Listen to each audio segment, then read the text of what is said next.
12 साल पूरे होने पर पीएम का पोस्ट सामने आया है।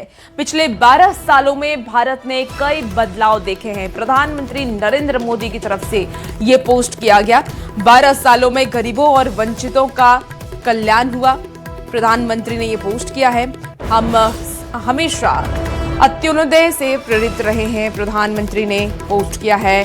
स्वच्छ भारत पर लगातार फोकस रहा, तो पीएम का ये पोस्ट एक्स पर सामने आया है। 12 साल पूरे होने पर पीएम का ये पोस्ट सामने आया। प्रधानमंत्री नरेंद्र मोदी ने ये पोस्ट किया है। प्रधानमंत्री ने कई बातों का जिक्र किया। उन्होंने कहा है कि पिछले 12 साल में भारत ने कई बदलाव देखे हैं। 12 साल में गरीबों और वंचितों का कल्याण हुआ है। कई सारी योजनाएं जो कि केंद्र सरकार की तरफ से चलाई गई हैं, जिससे कि गरीब जो लोग हैं उनका कल्याण हुआ है। साथ ही साथ स्वच्छता को लेकर के भी उन्होंने अपनी बात रखी। उन्होंने कहा कि स्वच्छ भारत पर लगातार फोकस है।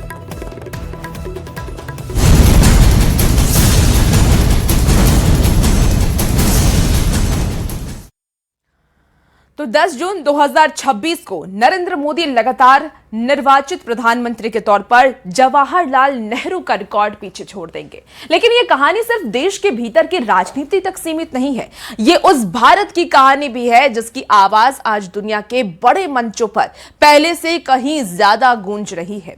सवाल यह है कि नेहरू के गुटनिरपेक्ष भारत से लेकर के G20 की अगुवाई करने वाले भारत तक दुनिया में भारत की ताकत कितनी बदली है। रिपोर्ट आपको दिखाते हैं।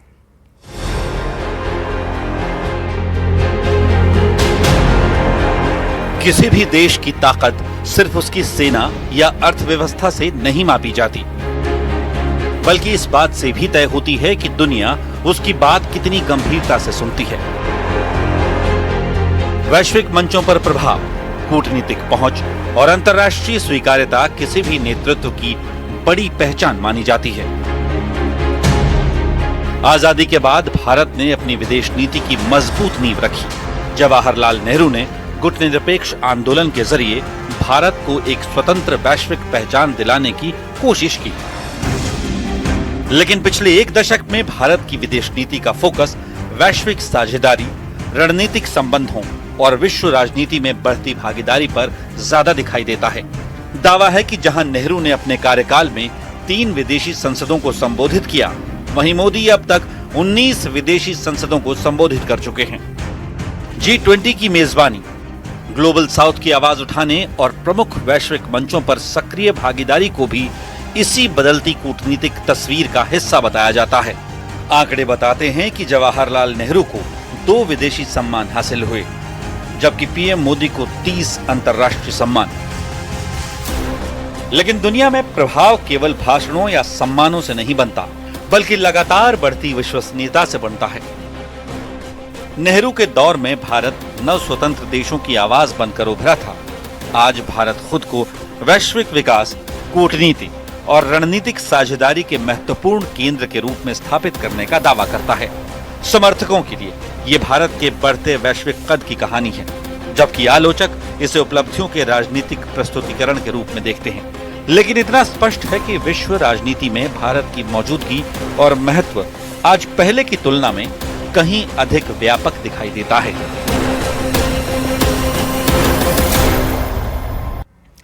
10 जून 2026 भारतीय लोकतंत्र के इतिहास में एक नई तारीख दर्ज होने जा रही है। देखिए, नरेंद्र मोदी लगातार निर्वाचित प्रधानमंत्री के रूप में जवाहरलाल नेहरू के 4,398 दिनों के रिकॉर्ड को पीछे छोड़ देंगे। लेकिन क्या ये सिर्फ दिनों का आंकड़ा है या फिर ये उस भारत की कहानी है जो 34 करोड़ से बढ़कर के 146 करोड़ लोगों का देश बन चुका है? एक ऐसा सफर जहां इतिहास का एक अध्याय समाप्त नहीं होता, बल्कि एक नया अध्याय जुड़ता है। ताकत है वो मोदी नहीं है। 140 करोड़ देशवासी। कभी कभी इतिहास शोर मचाकर नहीं बदलता, बल्कि एक तारीख के साथ चुपचाप नया अध्याय जोड़ देता है। मैं नरेंद्र दामोदर दास मोदी ईश्वर की शपथ लेता हूं।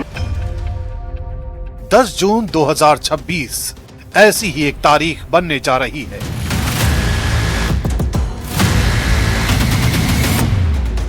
भारतीय लोकतंत्र के इतिहास में ये वही दिन होगा जब एक रिकॉर्ड टूटेगा और एक नया मानदंड स्थापित होगा। सौगंध मुझे इस मिट्टी की, मैं देश नहीं मिटने दूंगा, मैं देश नहीं झुकने दूंगा।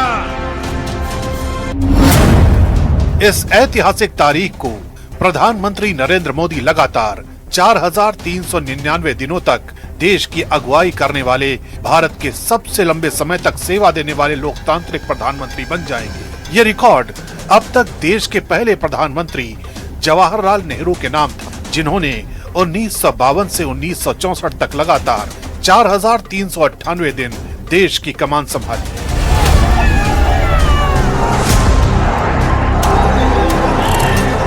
लेकिन ये सिर्फ एक दिन आगे निकलने की कहानी नहीं है, ये उस सफर की कहानी है जिसमें भारत एक राष्ट्र निर्माण के शुरुआती दौर से दुनिया के सबसे बड़े लोकतंत्र और सबसे बड़ी आबादी वाले देश के रूप में विकसित हुआ है।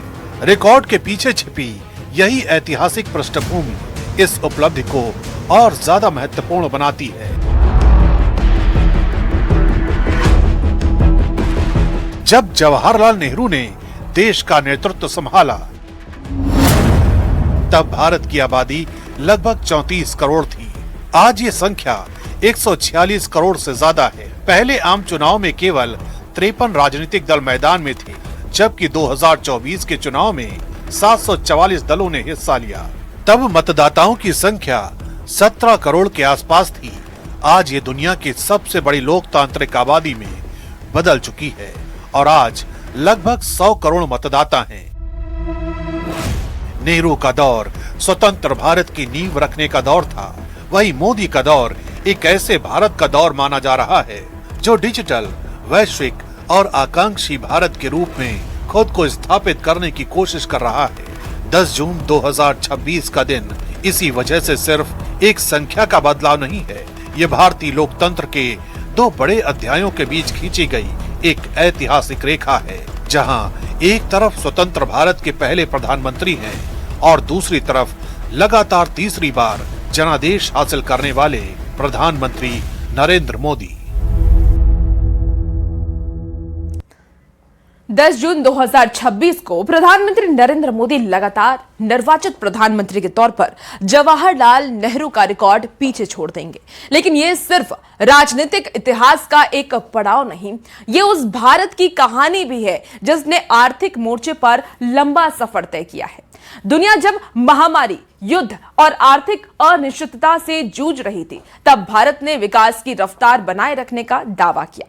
सवाल सिर्फ जीडीपी के आकार का नहीं, बल्कि उस सफर का भी है जहां कभी विदेशी सहायता पर निर्भर भारत आज दुनिया की सबसे तेजी से बढ़ती बड़ी अर्थव्यवस्थाओं में से शामिल होने का दावा करता है।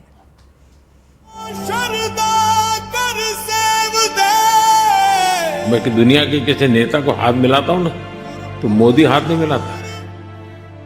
140 करोड़ लोगों का हाथ होता है।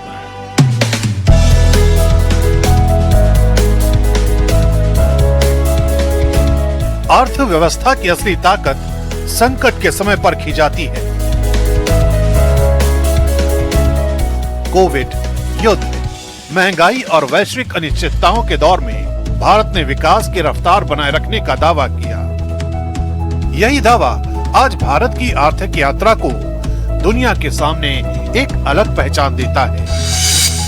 मोदी सरकार का दावा है कि 2014 के बाद भारत ने तेज विकास, डिजिटल परिवर्तन, बुनियादी ढांचे के विस्तार और निवेश की दिशा में बड़े कदम उठाए। यही वजह है कि कोविड महामारी, वैश्विक आर्थिक संकटों के बावजूद भारत लगातार दुनिया की सबसे तेजी से बढ़ती अर्थव्यवस्थाओं में अपनी जगह बनाए रखने में सफल रहा। आंकड़े भारत की आर्थिक यात्रा का एक बड़ा चित्र पेश करते हैं। देश की आजादी के वक्त भारत की जीडीपी जहां 2.7 लाख करोड़ रुपए के स्तर पर थी, वहीं आज ये 357 लाख करोड़ रुपए से ज्यादा के स्तर तक पहुंच चुकी है।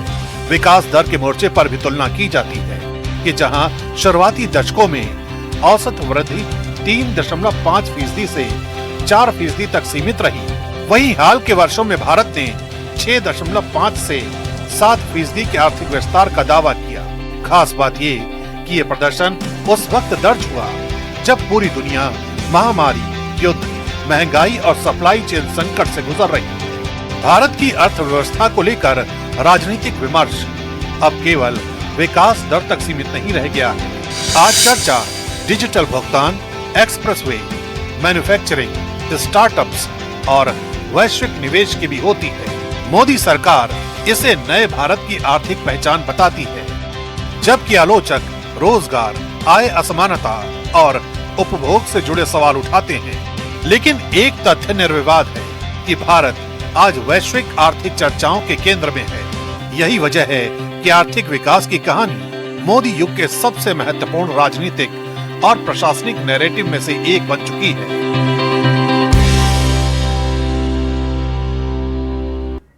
10 जून 2026। देखिए, 10 जून 2026 को प्रधानमंत्री नरेंद्र मोदी लगातार लोकतांत्रिक तरीके से चुने गए प्रधानमंत्री के रूप में जवाहरलाल नेहरू का रिकॉर्ड पीछे छोड़ देंगे। लेकिन इस रिकॉर्ड के साथ एक और बहस जुड़ गई है। 1952 में भारतीय लोकतंत्र अपने शुरुआती दौर में था।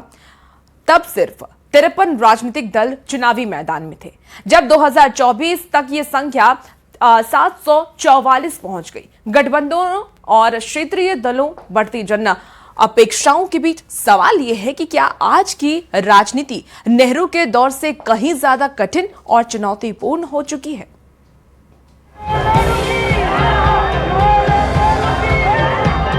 लोकतंत्र की असली ताकत उसकी विविधता होती है।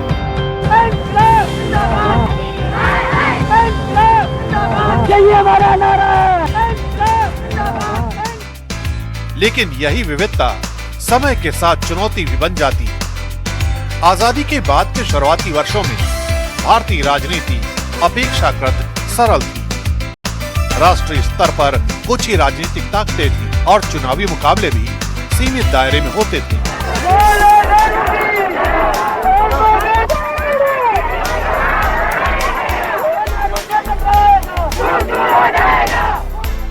लेकिन जैसे जैसे देश बढ़ा, समाज बदला और राजनीतिक आकांक्षाएं सामने आईं, वैसे वैसे राजनीति का स्वरूप भी बदलता गया। मेरी जो ताकत है वो मोदी नहीं है, 140 करोड़ देशवासी।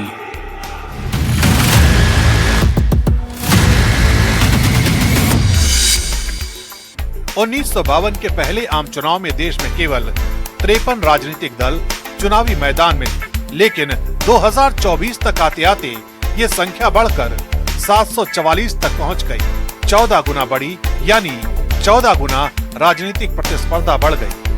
क्षेत्रीय दलों का उदय हुआ, जातिगत और सामाजिक समीकरण बदले। गठबंधन राजनीति का दौर आया और चुनावी मुकाबले पहले से कहीं ज्यादा बहुआयामी हो गए। भारतीय लोकतंत्र का सफर जितना बड़ा हुआ है, राजनीति की जटिलता भी उतनी ही बढ़ी है। एक समय था जब राष्ट्रीय मुद्दे चुनावी विमर्श पर हावी रहते थे, लेकिन आज स्थानीय, क्षेत्रीय और सामाजिक मुद्दे भी चुनावी परिणाम तय करने में बड़ी भूमिका निभाते हैं। डिजिटल मीडिया, सोशल मीडिया और 24 घंटे की राजनीतिक निगरानी ने इस चुनौती को और बढ़ाया है। यही वजह है कि 1952 और मौजूदा दौर की राजनीति की तुलना करते समय सिर्फ चुनावी नतीजों को नहीं, बल्कि बदलते राजनीतिक परिदृश्य और बढ़ती प्रतिस्पर्धा को भी समझना जरूरी हो जाता है। 10 जून 2026 को प्रधानमंत्री नरेंद्र मोदी देश के सबसे लंबे समय तक लगातार लोकतांत्रिक तरीके से चुने गए प्रधानमंत्री का रिकॉर्ड अपने नाम करने जा रहे हैं। लेकिन इस रिकॉर्ड के साथ एक और राजनीतिक बहस भी तेज हो गई है। सामाजिक प्रतिनिधित्व की बहस। भारतीय राजनीति में हमेशा सवाल ये रहा है कि सत्ता के फैसले लेने वाले मेज पर कौन बैठा है और किन वर्गों की आवाज वहां तक पहुंचती है। देखिए, प्रधानमंत्री नरेंद्र मोदी की अगर हम बात कर लें तो मोदी सरकार दावा यह करती है कि आज मंत्रिपरिषद में पिछड़े, दलित और आदिवासी समाज की भागीदारी पहले के मुकाबले कहीं ज्यादा है। आखिर आंकड़े क्या कहते हैं, रिपोर्ट के जरिए हम आपको दिखाते हैं।